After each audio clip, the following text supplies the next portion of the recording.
hora nos acompaña Carmen Elguero Alcíbar, coordinadora de espacios de innovación en el Centro de Emprendimiento e Innovación de la SPOL, donde se lideran procesos desde su incubación hasta que se concretan en negocios. Buenos días, Carmen, bienvenida a Contacto Directo. Buenos días, buenos días. En más de 20 años tiene este centro de formación de emprendedores, el camino ha sido largo y en este tiempo ustedes han logrado determinar qué es lo que necesita un proyecto para realmente despegar.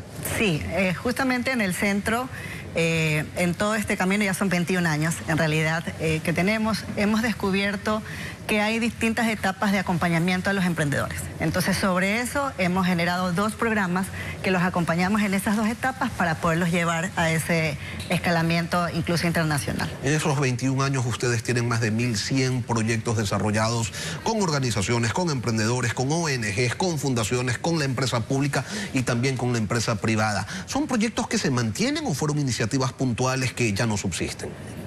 Todo depende del emprendedor. Y es la perseverancia que tiene el emprendedor. Muchos de ellos sí continúan y han, como te dije, pasado a procesos ya internacionales, de aceleración internacional, pero otros sí se quedan un poco estancados en el camino, pero ese es el proceso emprendedor, es una curva que sube y baja dependiendo de cuánto esfuerzo le ponga. ¿Hay un proceso estandarizado para que un emprendimiento sea exitoso? Sí, nosotros creemos desde la SPOL que el acompañamiento va en 2 aspectos. Desde el inicio, cuando ellos tienen una idea, que es con un programa de incubación que los acompañamos, en donde ellos van elaborando todo este proceso hasta terminar con un prototipo validado y finalmente cuando ya logran este proceso pasan a un tema de preaceleración en donde ya el acompañamiento es completamente distinto. Entonces, todos estos años de experiencia nos han podido llevar a conocer que hay esas etapas de acompañamiento que tenemos que dar. ¿Qué es primero, la idea o la necesidad del potencial consumidor, la identificación de ese vacío que puede ser llenado con la iniciativa? Es una muy buena pregunta. Lo primero es encontrar la oportunidad y el problema. Lo que nosotros tratamos de que los emprendedores descubran es cuál es el problema que quieren resolver y después pensar en la solución. Y incluso lo hacemos dentro de la universidad en todo el aspecto educativo que tenemos. Los estudiantes aprenden el proceso emprendedor desde que están en la universidad. En otros países la empresa privada financia proyectos que una vez desarrollados son incorporados a sus procesos productivos. ¿Qué tan común es esto en el Ecuador? Bueno, nosotros en SPOL, dentro del centro de emprendimiento en el cual trabajo, tenemos un área que tiene esa relación con la empresa privada. Y dentro de ese proceso, la empresa privada nos da problemas que son resueltos por estudiantes o por el público general, dependiendo de cómo lo defina la empresa, para generar estos proyectos que son para la empresa y que la empresa justamente aporta a esa solución. ¿Cuál es hoy la actitud del empresario, del sector privado, de la banca ante estas iniciativas que llegan simplemente con la promesa de funcionar? ¿Ha cambiado en algo o no deja de ser cuesta arriba el innovar, el emprender en el Ecuador? No, considero que ha cambiado bastante. Nosotros hemos podido descubrir este proceso a lo largo de los años, que la empresa privada cada vez está apostando más. No solamente en lo que te digo de darnos problemas que tienen y que los estudiantes resuelvan, sino en apostar en los diferentes eventos que nosotros hacemos, ser sponsor. Ellos ya ahora hay una mentalidad emprendedora de creer que en el Ecuador se puede hacer muchas cosas. ¿En el centro únicamente forman, capacitan o también se convierten en el puente entre las ideas y los potenciales clientes? Sí, justamente dentro de lo que estamos trabajando ahora, gracias a nuestra rectora, la doctora Cecilia Paredes, conseguimos un fondo con el BID que podemos ayudar a los emprendedores en otras circunstancias en donde no lo podíamos hacer antes. Por ejemplo, en el programa de incubación los estamos ayudando con fondos para que puedan hacer sus prototipos y en el otro también con fondos para que puedan mejorar todo ese aspecto del producto. Pero luego de eso, nosotros los acompañamos más allá. Hacemos relacionamiento con la industria, con el emprendedor, para que pueda llevar su producto a estas industrias. E incluso los acompañamos en procesos internacionales para que puedan conseguir financiamiento fuera y escalar. Y después regresar al país, por supuesto. Ahora, usted decía, lo primero es identificar el problema, saber qué es lo que se quiere resolver con el emprendimiento. Pero ¿cuál es el proceso que se debe seguir para medir los apetitos del mercado? Mucha investigación. O sea, nosotros siempre medimos el tema investigando. O sea, un proceso importante que tiene que hacer el emprendedor es entrevistar, indagar, preguntar, ¿no? Es todo un proceso de validación prueba para poder definir si es que ese problema necesita ser resuelto o no, para luego pasar a las siguientes etapas. ¿Y cuál debe ser el rol del Estado y de los gobiernos locales en el impulso a los emprendimientos, a la innovación? Y se lo pregunto ante la evidencia de anuncios, de clases, de capacitaciones, en belleza, en manualidades, oficios relacionados con la mecánica, con la electricidad, pero que al final lo que dejan son ejércitos de personas que se lanzan pues a producir en pequeña o en mediana escala un mismo producto y terminan fracasando. ¿Cuál sería una gestión adecuada de esas inversiones que se realizan pues desde los gobiernos locales o nacionales? Buscar una diferenciación. O sea, lo importante es buscar una diferenciación y hacer que este acompañamiento sea constante. Nosotros vemos concursos, acompañamientos, tal vez en temas de financiamientos, pero no es algo constante.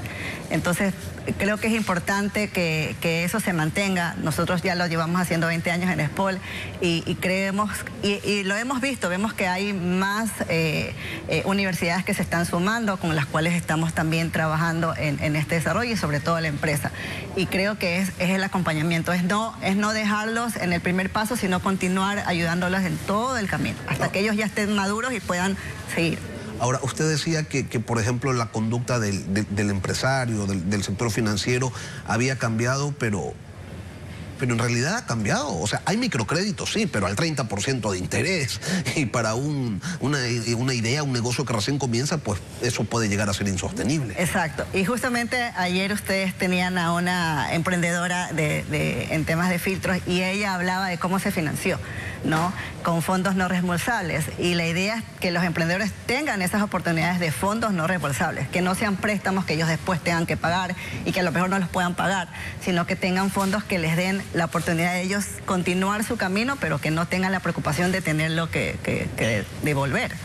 Claro, pero a un emprendedor, a alguien que esté iniciando algo, ponerle además el trabajo, la labor de acercarse a un organismo internacional para requerir o concursar en algunos casos por esos fondos no reembolsables es un obstáculo más, ¿no? Bueno, nadie dijo que ser emprendedor sea fácil. Es que eso es el camino que deben tomar, pero nosotros desde la universidad los ayudamos en ese camino, los acompañamos en ese proceso.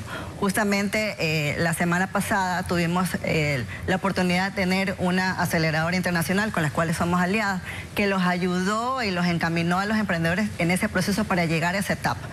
¿Qué es una aceleradora? Una aceleradora es la que te da fondos, es la que ya tiene inversionistas que ya de alguna manera invierten en estos emprendedores que tienen ya otro potencial y ya están mucho más desarrollados. ¿Hay más nos que sís a la hora de revisar y de decidirse a financiar estos emprendimientos? Todo depende del inversionista. O sea, nosotros tenemos dos aliados en ese sentido y cada uno ve o define el tipo de emprendimiento al cual va a llegar, ¿no? Algunos van más por emprendimientos tecnológicos, otros van por emprendimientos que tengan un potencial de escalabilidad, pero todo depende de la aceleradora. Pero ¿cuáles son esos aspectos o esos elementos o esos factores que no pueden faltar en un emprendimiento si se quiere pues conseguir que una empresa u una organización se fijen en ellos? La diferenciación es lo primero que ven. En qué son diferentes, en qué son distintos de la competencia, eso es lo primero que ellos ven, es lo primero.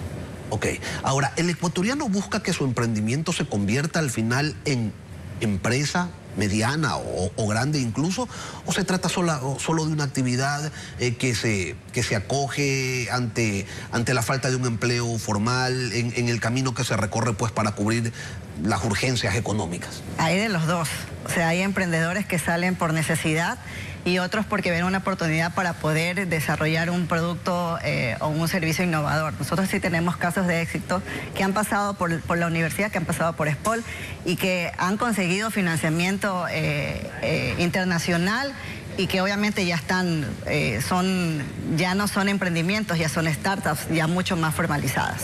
¿Qué mueve más a un emprendedor? ¿Las ganas de cumplir su sueño y de tener su empresa, o la necesidad de llevar el pan a la mesa, de alimentar a su familia? Las dos, pero creo, y lo vemos desde SPOL, una de las cosas más importantes es la perseverancia. Nosotros, cuando aceptamos a nuestros emprendedores, lo primero que vemos es qué tan perseverantes y qué tanto sueñan con hacer su emprendimiento real. Y al emprendedor se lo puede identificar, se podría hacer un perfil, no sé, psicológico o actitudinal del emprendedor. Cuando uno los escucha hablar de su emprendimiento, créeme que es suficiente. Es suficiente verlos empoderados de lo que quieren hacer, y es el primer check para nosotros en SPOL de decir, ven que te ayudamos.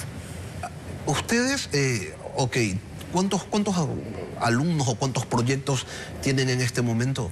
Ahora ya terminamos nuestro programa de preaceleración con 6 proyectos. Nuestro programa no es un programa masivo porque lo hacemos muy personalizado. El acompañamiento es muy directo con el emprendedor, pero normalmente en nuestros programas tenemos entre 10 equipos que vamos acompañando en ambos programas, incubación y preaceleración. Ok, y para seleccionar a esos 6, ¿los escogieron de cuántos que se habían presentado? De 15, de 20, no. Nosotros queremos llegar a más. Nuestra intención es llegar a más, pero sí, no, nuestra mayor dificultad ahora es la limitad que tenemos de los emprendimientos que se registran.